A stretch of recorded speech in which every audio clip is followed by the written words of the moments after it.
police received a report of a shooting involving federal law enforcement in the area of East 26th Street and Nicollet Avenue on the south side of the city. Officers arrived and found an adult male with multiple gunshot wounds when they arrived. Life-saving aid was being rendered, and he was transported by ambulance to Hennepin County Medical Center, where he was later pronounced deceased. Based on the information that we have, which is very limited, this is a 37-year-old white male who is a Minneapolis resident, and we believe he is an American citizen. We have not been told any official reports of what has led up to the shooting, but we have seen the video that is circulating on social media. Our demand today is for those federal agencies that are operating in our city to do so with the same discipline, humanity, and integrity that effective law enforcement in this country demands. We urge everyone to remain peaceful. We recognize that there is a lot of anger and a lot of questions around what has happened, but we need people to remain peaceful. In the area, we have an unlawful assembly at this time. Minneapolis police have given multiple warnings for the crowd to disperse. We are asking for people to avoid the area and to leave if you are there. We have requested mutual aid from the Minnesota State Patrol and from all our local and county regional partners. We ask everyone to remain calm and to please do not destroy our own city.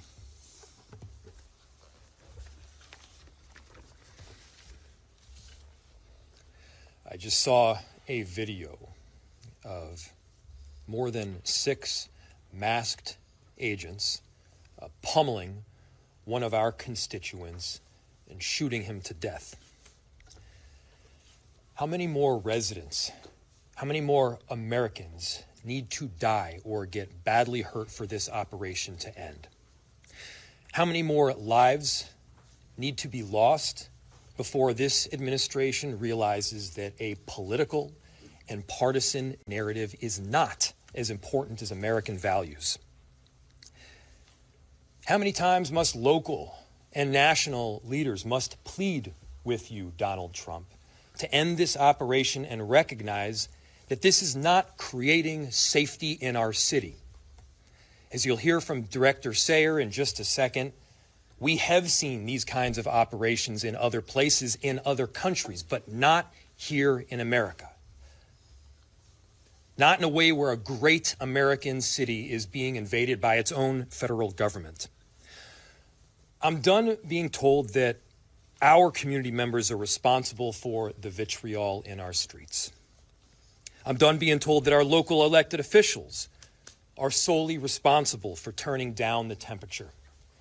Just yesterday, we saw 15,000 people peacefully protesting in the streets, speaking out, standing up for their neighbors. Not a single broken window, not a single injury. Those peaceful protests embody the very principles that both Minneapolis and America was founded upon. Conversely, the mass militarized force and unidentified agents who are occupying our streets, that is what weakens our country. That is what erodes trust in both law enforcement and in democracy itself. So to everyone listening, stand with Minneapolis. Stand up for America. Recognize that your children will ask you what side you were on. Your grandchildren will ask you what you did to act to prevent this from happening again, to make sure that the foundational elements of our democracy were rock solid. What did you do to protect your city? What did you do to protect your nation? This is not what America is about. This is not a partisan issue. This is an American issue. This administration and everyone involved in this operation should be reflecting. They should be reflecting right now and asking themselves, what exactly are you accomplishing? If the goal was to achieve peace and safety, this is doing exactly the opposite. If the goal was to achieve calm and prosperity, this is doing exactly the opposite. Are you standing up for American families right now, or are we tearing them apart? The invasion of these heavily armed masked agents roaming around on our streets of Minneapolis, emboldened with a sense of impunity, it has to end. This is not how it has to be.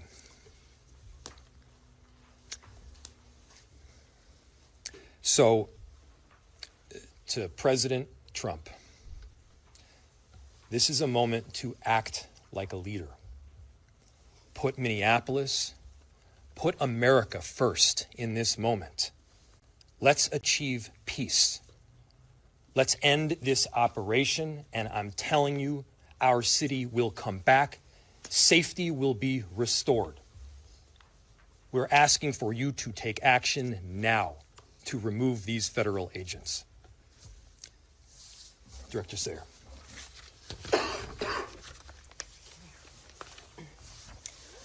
My name is Rachel Sayre, and I am the Director of the Emergency Management Department for the City of Minneapolis. I took this job to keep us safe because I live here, and this is my community. We are doing everything we can to mitigate the impacts of this terrible situation. The city's Emergency Operations Center continues to be activated, as it has throughout the surge in federal agents over the last few weeks. We are tracking impacts and coordinating the city's response to this situation, which is having profound repercussions in our community. I can't underscore enough how much Operation Metro Surge is impacting our city. Families with loved ones detained and those who are afraid to be in public lest they become targets need help accessing the most basic necessities like food, housing, and rides to school. Businesses are shuttering and our local economy is severely impacted, which means families are suffering, just as we were rounding a corner in our recovery. Many of our Minneapolis residents, my neighbors, my friends, my community members, are ceasing participation in public life, afraid to even go to the doctor. In response, the city enterprise continues to utilize our entire emergency apparatus. That means staff across departments, often around the clock, are putting their regular jobs on hold in order to respond to the impacts of Metro Surge. I want everyone to know there are numerous resources available to community members right now. We have mental health help available. We have food assistance, housing and rental assistance, legal help. We are sharing information about what to do if you are exposed to tear gas, pepper spray, or other chemical agents, and the state AGs and ACLU are collecting reports of rights violations. You can access these resources on the city's virtual resource center at minneapolismn.gov/ICE. Please share this information with your neighbors. We have help and we want you to be able to access that. My background is in international humanitarian response in conflict zones in Yemen, Haiti, Syria, Iraq, and Ukraine. What I've seen here is what I've seen there. A powerful entity violently and intentionally terrorizing people, making them afraid to go outside so they can't earn a living, so that kids are forced out of school. This has a lasting generational impact. People can't plan a single day of their lives because they don't know who is around the corner and if their family member or neighbor is about to be taken away. In these times, you see both the best and the worst. The worst is the terror and the feeling of helplessness. The best will continue to be our community's response. The way we are showing up for each other, that is in the absolute worst of times. We're showing up for each other in the absolute worst of times. I'll turn it back to the mayor. Thank you. We'll open it to questions. We are seeing an incredible volatile situation unfolding right now around that scene. Is there any communication right now between local and federal law enforcement or cooperation, or where do those efforts stand to try to calm what's going on down there right now? Yeah. I'll turn it to the chief to answer.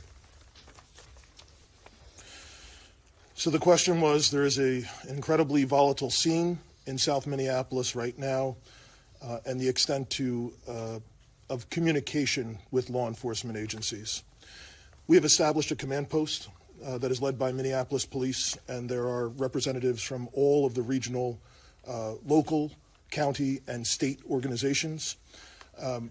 We have had communication with Homeland Security, but they have not been able to provide us any specific details around the incident itself. We are responsible for ensuring the safety of people on the streets of our city, and we are doing everything that we can to maintain the peace right now, led by Minneapolis Police, but with the help of the Minnesota State Patrol, Hennepin and Ramsey County Sheriffs. Several suburban towns are in the city helping us with 911 calls. We have done an emergency recall of all sworn personnel back to duty. And we are working with the fire department right now to ensure that 2 small fires that were started in the area are safely extinguished. But again, we need everyone to avoid the area if possible. And the people who are in the area, we understand your frustrations. This is not sustainable. But we need people to leave the area at this time. Is the National Guard involved? We have communicated with the National Guard. They have been on standby for several days. And we have ensured the National Guard, as well as all of the local law enforcement partners, are aware of the situation. Chief and Mayor, if I can ask you, this is a statement from Tricia McLaughlin, spokesperson for DHS. She said in her statement, an individual approached U.S. Border Patrol officers with a 9mm semi-automatic handgun. Seen here, they showed a picture of it. The officers attempted to disarm the suspect, but the armed suspect violently resisted. More details on the armed struggle are forthcoming. Fearing for his life and the lives and safety of fellow officers, an agent fired defensive shots. Medics on the scene immediately delivered medical aid. Is that what happened? So Minneapolis Police, the question was, you read a statement from DHS saying that a weapon was presented and there was attempts to disarm the person. Again, like I stated earlier, Minneapolis Police, as well as our supervisors, our watch commander, responded to the scene. We were not provided any public safety statement around the incident, what happened. We have since seen a video that is circulating online, like thousands of other people have at this time. So we do not know what happened prior to the recording that is online right now. I immediately called for the Minnesota Bureau of Criminal Apprehension to respond, to conduct an investigation. They are on the scene. I believe the FBI is on the scene as well. But I think the video speaks for itself. What I can tell you is we have identified this person, 37-year-old white male, resident of the city. The only interaction that we are aware of with law enforcement has been for traffic tickets, and we believe he is a lawful gun owner with a permit to carry. Chief, can you clarify, was MPD cut out of this investigation? Has the BCA been cut out like we've seen from the 2 previous shootings? The question was, has MPD been cut out of the investigation, and has the BCA been cut out? As I stated, I immediately requested the BCA to respond. It's my understanding that they are on the scene. I have not heard anything otherwise. There was initially some information was relayed to me over the radio that our officers were told that they were either not needed or could leave, and I gave a direct order to ensure that Minneapolis Police maintain the scene as well as other state and local law enforcement. Can you talk about the discrepancy? Do you know whether it was multiple officers involved in the shooting or one officer? Do you know their whereabouts? Are they in custody at all or still on scene? So the question was is there multiple officers involved in the shooting? That is the preliminary information. That is our understanding, that it was more than one law enforcement officer involved in the discharge. And again, there is public video that shows several law enforcement officers in a scuffle with someone. Can you talk about the discrepancy? Initial reports said that the victim here was 51 years old. The information that you have, where's that from? So the question was, the initial reports said the victim was 51.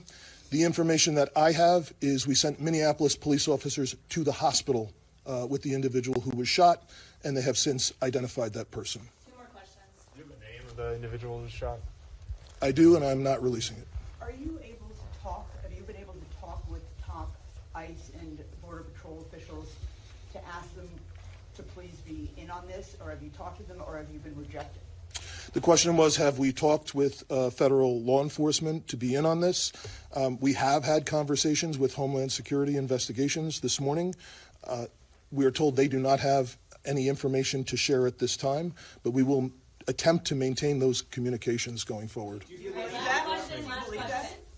Do you believe that they have no information to share at this time? The question was, do I believe that they have no information to share at this time? I don't know if the individual that we were in contact with would or not. This is a Saturday morning, and just like it was for us, it was a scramble to do an emergency recall and to get people to the scene.